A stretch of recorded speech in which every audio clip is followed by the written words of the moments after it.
ஓம் சுவாமியே சரணமையப்பா. ஓம் சுவாமியே சரணமையப்பா. ஓம் சுவாமியே சரணமையப்பா. வணக்கம் நேயர்களே. எஃப்டிபி பக்தி சேனல் நேயர்களுக்கு உங்கள் குன்றத்தூர் பாலாஜியின் அன்பார்ந்த வணக்கங்கள்.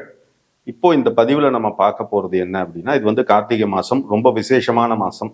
எல்லாருக்குமே தெரியும், கார்த்திகை மாதம் அப்படின்னாலே ஐயப்பனை பற்றி தான் எல்லாருக்கும் ஞாபகம் வரும். ஏன்னா கார்த்திகை மாதம் இன்னைக்கு மாலை அணிவிஞ்சு கிட்டத்தட்ட பார்த்தீங்கன்னா 48 நாள் ஒரு மண்டலம் விரதம் இருந்து சபரிமலைக்கு போகக்கூடிய பக்தர்கள் தான் வந்து ஏராளமாக பேர் இருக்காங்க. அவங்களுக்காகவும் மற்ற பக்தர்களுக்காகவும் தான் இந்த பதிவை வந்து நான் வெளியிடுறேன்.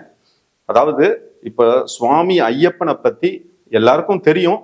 இருந்தாலும் வந்து ஐயப்பன் அந்த உருவான அந்த விஷயங்கள், ஐயப்பனுக்கு வந்து நம்ம செய்யக்கூடிய அந்த விரத காலத்துல என்ன பண்ணணும் அப்படிங்கிற விஷயங்களை தான் நம்ம இந்த எபிசோட்ல நம்ம பார்க்க போறோம். அதாவது ஐயப்பனை பத்தி நம்ம சொல்லணும், ஒரே வார்த்தை சொல்லணும் அப்படின்னா, ஐயப்பனை பொறுத்த வரைக்கும் அவர் வந்து பிரம்மச்சரிய கடவுள். இப்போ நம்ம வந்து கார்த்திகை மாசம் அன்னைக்கு மாலை போட்டுக்கிறோம். மாலை போட்டுன்ட்டு பாத்தீங்கன்னா 48 நாள், அதாவது ஒரு மண்டலம் சொல்லக்கூடிய 48 நாள் வந்து சபரிமலைக்கு விரதம் இருந்து நீங்க ஒரு குறிக்கோள் ஐயப்பன்ட்ட வச்சு நீங்க மலையை மிதிச்சு, இருமுடி கட்டி மலையை மிதிச்சு சுவாமி தரிசனம் பண்ணிட்டு நீங்க வீட்டுக்கு வாங்க. நிச்சயமா சொல்றேன், அந்த வருஷத்துக்குள்ள நீங்க என்ன கோரிக்கை ஐயப்பன்ட்ட வச்சீங்களோ அந்த கோரிக்கையை வந்து ஐயப்பன் வந்து உங்களுக்கு வந்து டெஃபினட்டா நிறைவேற்றி வைப்பார்.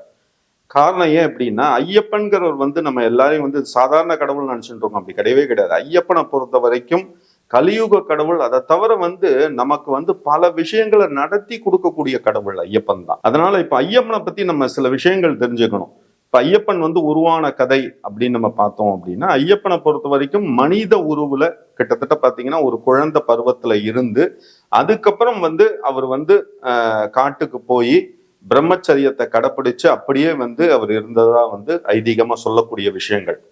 இப்போ ஐயப்பனுக்கு வந்து பார்த்தோம் அப்படின்னா பந்தல ராஜா, அதாவது பந்தல ராஜாவுக்கு பார்த்தீங்க அப்படின்னா குழந்தை வந்து ரொம்ப நாளா கிடையாது. அப்போ வந்து அவர் வந்து எவ்வளவோ வந்து போராட்டங்கள், எவ்வளவோ வந்து தவங்கள்லாம் செஞ்சு பார்த்தார், கடவுளை வேண்டி பார்த்தார், எல்லாம் பார்த்தார். ஆனா வந்து அந்த குழந்தைங்கிற விஷயம் வந்து பந்தல ராஜாவுக்கு வந்து கைகூடலை.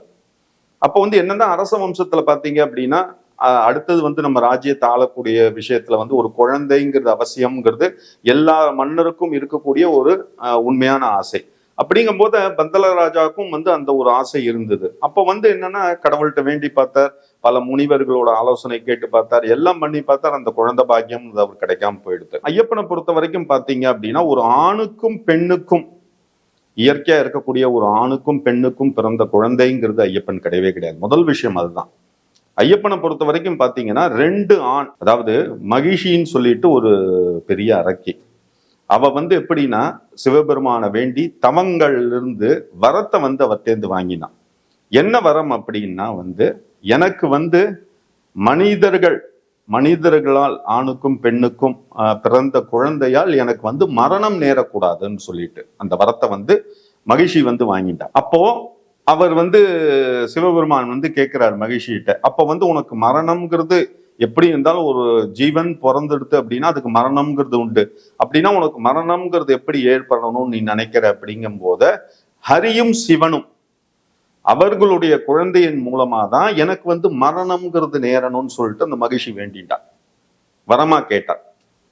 அப்ப வந்து என்ன பண்ணினார், இவரது சிவபெருமானை பொறுத்த வரைக்கும் யாராவது ஒருத்தர் தவம் இருந்தாங்கன்னா அந்த தவத்துல வந்து அவர் மகிழ்ந்து போய் வரத்தை அள்ளி கொடுத்துருவார். அடுத்து அதோட ரிசம்பிளன்ஸ் எதுவும் பார்க்க மாட்டார்.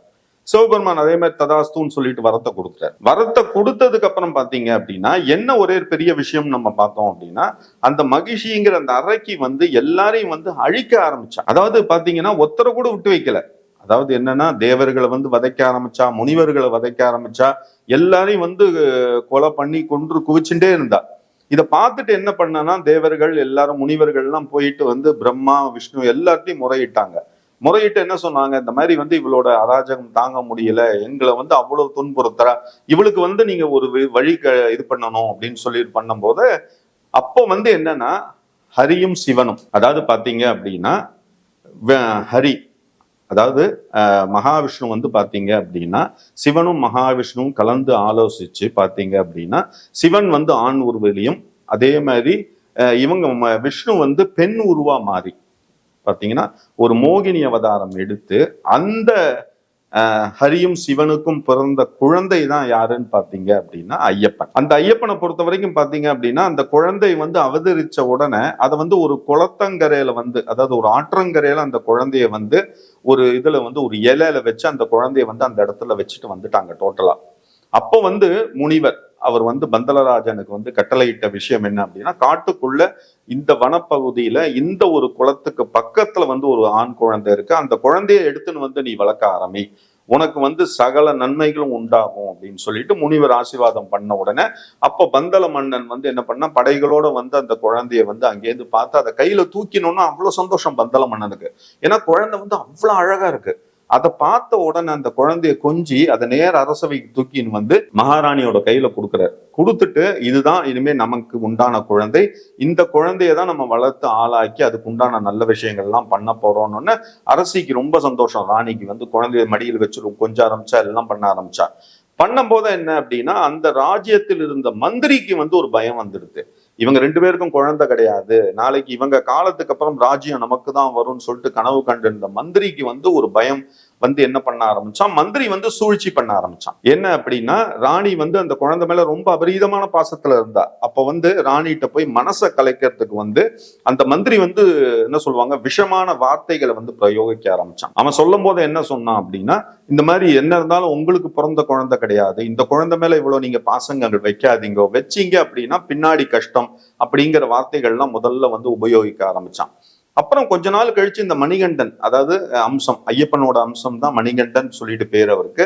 அந்த மணிகண்டன் வந்து வந்த நேரம் என்ன அப்படின்னா, அந்த ராணி வந்து கன்சீவ் ஆயிட்டான், கர்ப்பம் ஆயிட்டாங்கிற நியூஸ் கேட்டோன்னா மன்னருக்கு அவ்வளவு சந்தோஷம். அதாவது ஐயப்பன் வந்த நேரம், மணிகண்டன் வீட்டுக்கு வந்த நேரம் பாத்தீங்க அப்படின்னா அதுக்கு வந்து ராணிக்கு வந்து குழந்தை பாக்கியம் கிடைக்க போறதுன்னு 2 பேரும் வந்து ஐயப்பனை தலை மேல தூக்கி வச்சு கொண்டாட ஆரம்பிச்சாங்க அந்த குழந்தைய.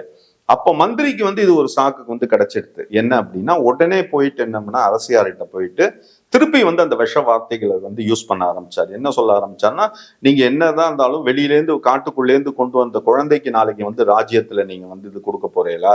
கிடையாது, அந்த மாதிரி பண்ணக்கூடாது, உங்களுக்கும் அரசருக்கும் பிறந்த குழந்தை தான் இந்த நாட்டை ஆள வேணும் அப்படிங்கும் போது இதுக்கு வந்து நீங்க ஒரு வழி பண்ணுங்கன்னு சொல்லிட்டு அந்த ராணியோட மனசை வந்து டோட்டலா கலைச்சிட்டார். அப்போ ராணி மந்திரியிடம் சொல்றாரு, நான் போய் எப்படி அரசர்கிட்ட சொல்லுவேன், அரசர்கிட்ட சொன்னா அரசர் கேட்க மாட்டார், ஏன்னா மணிகண்டன் மேல அவ்வளவு வந்து பாசமா இருக்காரு, அப்படிங்கும் போது நம்ம என்ன பண்ண முடியும் அப்படின்னு சொல்லி கேட்கும் போது அப்போ வந்து அந்த மந்திரி ஐடியா கொடுக்குறாரு. என்ன அப்படின்னா, உங்களுக்கு உடம்பு சரியில்லாம போறது, உங்களுக்கு தலைவலி ஜாஸ்தி ஆயிடுத்து, நீங்க படுத்த படுக்கை ஆன மாதிரி வந்து கொஞ்சம் நாடகம் பண்ணுங்க, பண்ணிட்டு நான் மத்ததெல்லாம் பாத்துக்கிறேன் அப்படின்னு அரசியார் படுத்துட்டு அதே மாதிரி உடம்பு சரியில்லாத மாதிரி இருந்த போது அப்போ மன்னர் வந்து பார்க்கும்போது அந்த அமைச்சர் சொல்றார், வைத்தியெல்லாம் வந்து பார்த்தாங்க, இந்த வந்து தலைவலி உடம்பு வலி எல்லாம் ரொம்ப மோசமா இருக்கு, அப்போ இதுக்கு என்னதான் தீர்வுன்னு மன்னர் கேட்கும் போது அப்ப சொல்றார், காட்டுக்குள்ள போயிட்டு புலிப்பால் கொண்டு வரணும், புலிப்பால் கொண்டு வந்து அரசிக்கு கொடுத்தோம் அப்படின்னா இந்த நோய்ங்கிறது குணமாகும் சொல்லிட்டு அந்த அமைச்சர் சொல்றார். சொன்ன உடனே ராஜா என்ன பண்றாரு, அவருக்கு தான் படைபலம் ஜாஸ்தியா, உடனே எல்லா படையினரையும் உள்ள கூப்பிட்டு, எல்லாரையும் கூப்பிட்டு, ஆள் சேனை எல்லாரையும் உள்ள கூப்பிட்டு, நீங்க எல்லாரும் காட்டுக்கு போங்க, புலிகிட்டேந்து எல்லாரும் வந்து உங்களால எவ்வளவு முடியுமோ பால் எடுத்துட்டு வாங்க அப்படிங்கிறாங்க. அப்ப அந்த தூதர்கள் எல்லாம் போறாங்க. போனா என்ன பண்றாங்க, புலிகிட்டே போக முடியல, எல்லாம் வந்து திரும்பி ரிட்டர்ன் வந்துடுறாங்க வெறும் கையோட. வந்து அரசர்கிட்ட சொல்றாங்க, எங்களால முடியல, கிட்டக்க போக முடியல, ஏன்னா புலிங்கிறது ஒரு பயங்கரமான மிருகம், நாங்க எப்படி போறது, எங்களுக்கு எவ்வளவு ஆயுதம் வச்சிருந்தாலும் அது எங்களை தாக்குறது அப்படின்னு சொல்லும் போது அப்போ வந்து என்ன சொல்றாரு அமைச்சர், என்ன சொல்றாரு, சரி உங்களால போக முடியல அப்படின்னா மணிகண்டன் அனுப்பிச்சு பாருங்க, ஏன்னா அது தெய்வாம்சம் பிறந்திய குழந்தைன்னு சொல்றீங்க, மணிகண்டன் அனுப்புங்க, மணிகண்டன் போயிட்டு வரட்டும் அப்படின்னு. அப்ப அரசர் சொல்றாரு, அவன் வந்து சின்ன பையன், அவன் எப்படி போவான், அங்க போனானா புலி கிட்ட இருந்து அவளுக்கு ஏதாவது பிரச்சனை வந்துடுச்சுன்னா என்ன பண்ண முடியும், ஆனா குழந்தைய அனுப்ப மாட்டேன் அப்படிங்கிறார். அப்ப ஐயப்பனுக்கு அந்த நியூஸ் கேட்டோன்னா ஐயப்பன் சொல்ற, நான் போறேன், என்னுடைய அம்மாவுக்காக நான் போய் புலிப்பால் கொண்டு வரேன்னு சொல்லிட்டு ஐயப்பன் வந்து அம்மா மேல இருக்கக்கூடிய அபரீத பாசத்தினால ஐயப்பன் கிளம்புற. ஐயப்பன் கிளம்பினதோட மட்டும் இல்லாம என்ன பண்றாரு, நேர காட்டுக்குள்ள போகும்போது தேவர்கள்லாம் பாக்குறாங்க. தேவர்கள்லாம் பார்த்த உடனே என்ன சொல்றாங்க, ஐயப்பனே நம்மளோட இருப்பிடம் நோக்கி வரும்போது மிருகத்தால ஐயப்பனுக்கு எந்த ஒரு பாதிப்பும் வந்துடக்கூடாதுன்னு தேவர்கள் என்ன பண்றாங்க அப்படின்னா புலியா உருவம் எடுத்து காட்டுக்குள்ள அலையிறாங்க. அதுல வந்து ஆண் தேவர்களும் இருக்காங்க, பெண் தேவர்களும் இருக்காங்க, தேவதைகளும் இருக்காங்க. பெண் தேவதைகள்லாம் வந்து என்ன பண்றாங்க, புலியில உருவமா மாறி எல்லாம் மிக்ஸ் ஆகி வந்து அந்த காட்டுக்குள்ள வந்து அலைஞ்சிட்டு இருக்கும் போது ஐயப்பன் அங்க போய் என்ன பண்றாரு, ஐயப்பனுக்கு தெரியுது ஏன்னா கடவுள் அம்சம். அவர் போன உடனே அந்த பெண் தேவதையை பார்த்துட்டு அவளை கூப்பிடுறாரு. கூப்பிட்டு அந்த தேவதை மேல ஐயப்பன் ஏறி உட்காந்து மற்ற தேவர்களோட புலி உருவல இருக்கக்கூடிய தேவர்களோட வந்து காட்டுக்குள்ள வர அப்போ வந்து எல்லாரும் பதறி போயிடுறாங்க. ஏன்னா புலி பால் தான் நம்ம கேட்டோமே தான். ஆனா ஐயப்பன் என்ன பண்றாரு, புலி கூட்டத்தையே உள்ள கூட்டிட்டு வர்றாரு. அதுவும் அந்த பெண் பிள்ளை மேல உட்கார்ந்துட்டு ஐயப்பன் வந்து பவனி வர்றாரு. உள்ள வரும்போது இந்த காட்சியை பார்த்துட்டு எல்லாம் மிரண்டு போறாங்க. அப்ப ஐயப்பன் வந்து அமைச்சர்கிட்ட சொல்றார், நான் உட்கார்ந்து வந்த புலி அடையாளம் தெரியதான் உட்கார்ந்துன்னு வந்தேன். இந்த புலி தான் வந்து பெண் புலி. இந்த புலி கிட்ட இருந்து நீங்க எவ்வளவு வேணாலும் பால் எடுத்து வந்து அம்மாவுக்கு கொடுங்க, அம்மாவுக்கு குணமாகட்டும் அப்படின்னு. அமைச்சருக்கு ஒண்ணுமே புரியல. உண்மையாவே இந்த குழந்தை தெய்வாம்சம் புரிந்த குழந்தை தான் அப்படின்னு சொல்லிட்டு நினைக்கிறார். அப்ப என்ன பண்றாரு, பாலை எடுத்து கொடுத்துட்டு அம்மாட்ட போய் வணங்கி நிக்கிறாரு. ஐயப்பன் சொல்றார், தாயே நீங்க வேற என்ன கட்டளைட்டாலும் நான் செய்யறேன், நீங்க கவலைப்படாதீங்க, உங்களுக்கு நான் பிள்ளையா இருந்து எல்லா விஷயத்தையும் செய்வேங்கும் போது அந்த அரசி வந்து கண் கலங்குறா. கண் கலங்கும் போத கொஞ்ச நாள் கழிச்சு அமைச்சருக்கு வந்து இந்த விஷயங்கள் தெரிய வருது.